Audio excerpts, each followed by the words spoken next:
Hello, I'm Janie Kirt Morris. I'm an ordained leader in the Episcopal Church and now retired.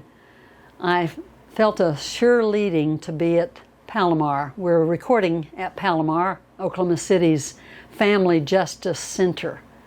So I serve weekly as a volunteer, as I said, spiritual care provider. I know you are leaders and members of worshiping communities across our metro area, and you may already know this, but I want to tell you that the data shows that violence such as this, intimate partner violence, is across every part of our metro. Police reports show that it comes from every neighborhood, all races, all economic levels, all education levels. We know that victims of this sort of violence are isolated. They don't tell. They are controlled by their perpetrator.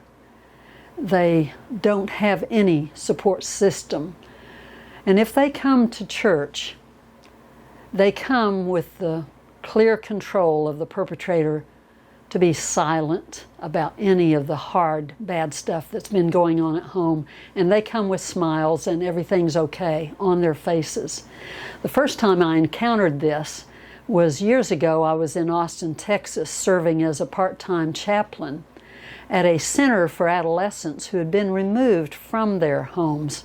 And one 15-year-old told me about her father who beat them, beat the children, beat his wife, and made sure they were quiet at church, covered up any bruises.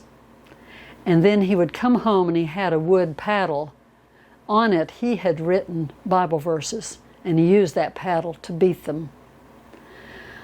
I learned a great deal at that place and have carried that with me over the years, so that when I began to serve churches, I looked out knowing that someone in that worshiping body was suffering like this, suffering in silence. So I'm here with you to encourage you to learn and to be ready to help. The most helpful thing you can do is to listen.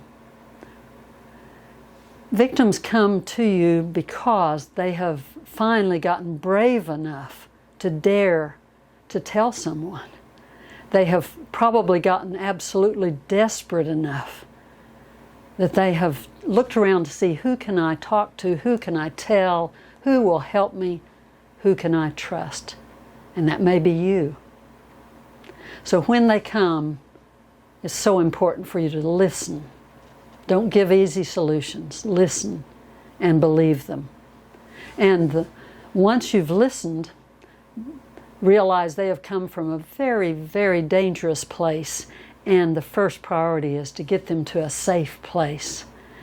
We're providing you some phone numbers for hotlines, and you may take time to jot these down or come back later and get them, but there are places you can call, or you can help the one who comes to you to call.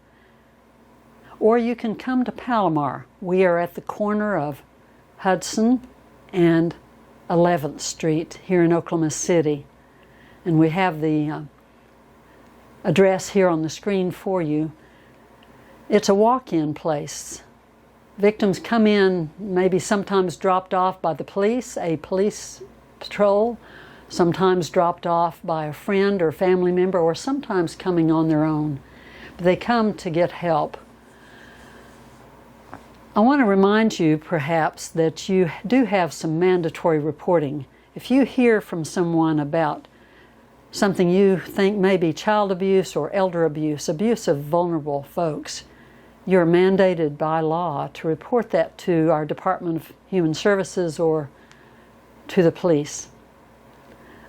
If someone indicates that they may be ready to injure themselves or someone else, you must report that as people involved in a faith community. On the other hand, I want to tell you what is not helpful. What is not helpful is to begin to tell them to go home, that you will pray for them, that they are to go home and work harder on their relationship, pray with their partner. Again and again, that proves to be not helpful, for you are sending them back into danger. Likely, if they're connected with you as a faith community, they are already confused about faith questions. The perpetrator is manipulative, and one of the ways the perpetrator manipulates is by using faith statements, faith scripture perhaps, to manipulate with lots of shame and blame. It's your fault if you only sorts of statements, which put a client into hard situations, of course.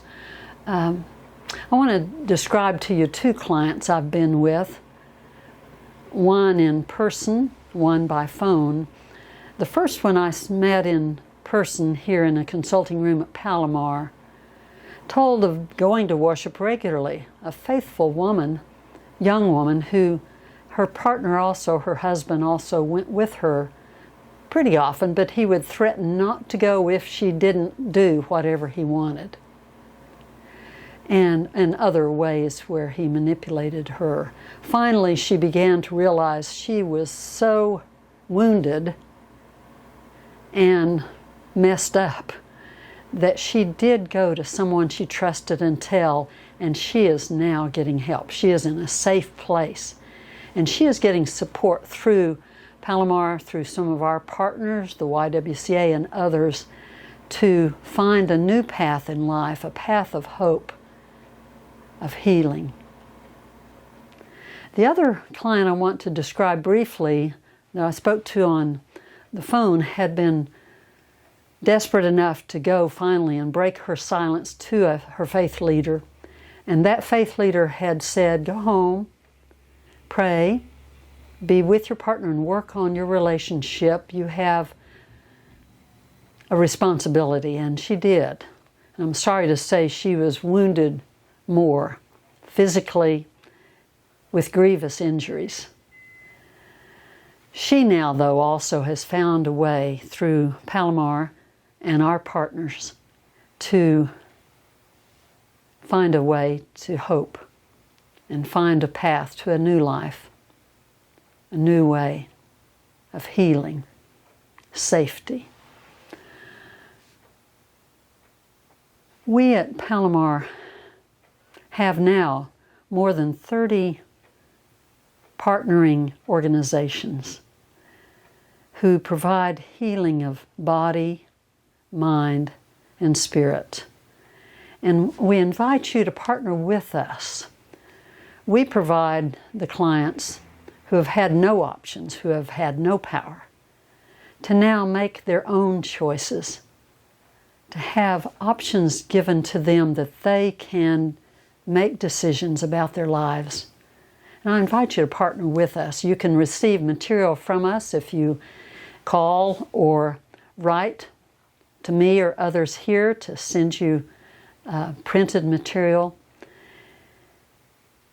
Thanks for listening. Thanks for working towards this good work of hope and healing.